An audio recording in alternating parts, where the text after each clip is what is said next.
Hello दोस्तों, इस video में हम लोग देखने वाले हैं आराम शाह के बारे में। कुतुबुद्दीन की 1210 में मृत्यु हो जाती है और चूंकि कुतुबुद्दीन ये डिक्लेयर नहीं कर गया था कि उसके बाद शासक कौन बनेगा, इसलिए समस्या ये आ गई कि अगर गद्दी खाली रही तो विद्रोह शुरू हो जाएंगे।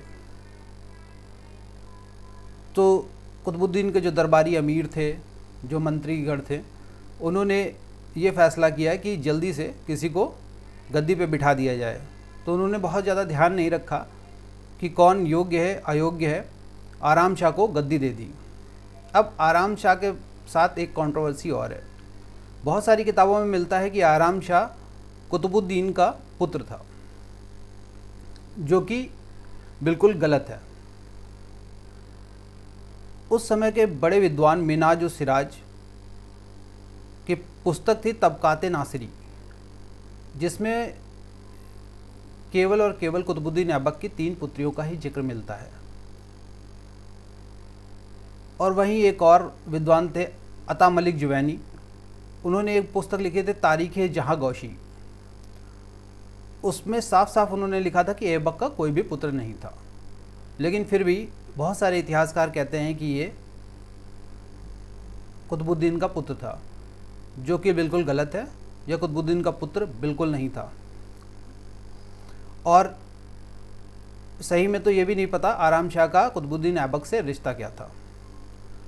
बस उसके दरबारियों ने जल्दबाजी में उसको गद्दी पे बिठा दिया, और जिसका नतीजा 6 से 8 महीने में ही सामने आ गया कि आराम शाह बिल्कुल योग्य नहीं था।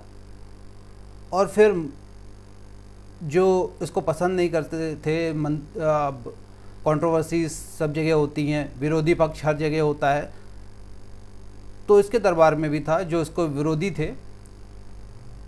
उन्होंने कुतुबुद्दीन ऐबक के दामाद इल्तुतमिश को गद्दी पे बैठाने की सोची और इल्तुतमिश को प्रेरित किया कि आराम शाह को हटाओ और तुम गद्दी पे बैठो, क्योंकि इल्तुतमिश कहीं ज़्यादा योग्य व्यक्ति था।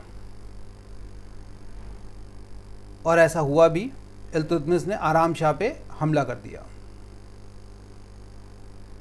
1210 से 1211 मतलब 6 से 8 महीने के बीच ही इल्तुतमिश को ज़्यादा परेशानी नहीं हुई आराम शाह को हराने में, और उसने दिल्ली के पास एक युद्ध में आराम शाह को हरा दिया, और शायद यहीं पे उसकी मृत्यु भी हो गई आराम शाह की, और इल्तुतमिश गद्दी पे बैठ गया।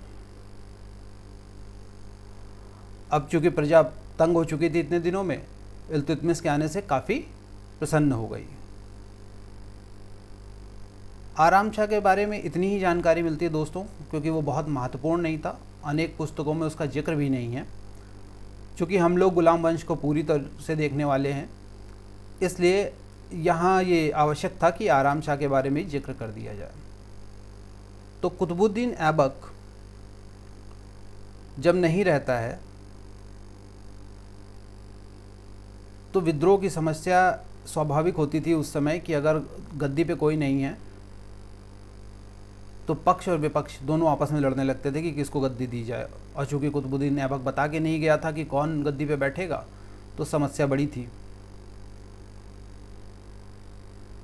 तो उसके जो दरबारी थे, कुछ इल्तुतमिश के पक्ष में नहीं थे और कुछ कुतुबुद्दीन ऐबक के दामाद इल्तुतमिश के पक्ष में थे। तो जो पक्ष में नहीं थे, उन्होंने जल्दबाजी में आराम शाह को गद्दी दे दी थी। लेकिन फिर वही होता है, जो योग्य है वो श्रेष्ठ है। कुतुबुद्दीन ऐबक का दामाद इल्तुतमिश गद्दी संभाल लेता है 8 महीने बाद ही, और वो शासक बन जाता है दिल्ली सल्तनत का। आराम शाह यहाँ से समाप्त हो जाते हैं, और नया शासक हम लोग अगले वीडियो में देखेंगे। इस वीडियो में दोस्तों इतना ही। आराम शाह के बारे में इतना ही इतिहास मिलता है, बहुत ज़्यादा जानकारी नहीं है। फिर भी महत्वपूर्ण होने के नाते मैंने इसको एक वीडियो में आपको बता दिया है। तो नेक्स्ट वीडियो में इल्तुतमिश के बारे में जानेंगे। बहुत बहुत धन्यवाद दोस्तों।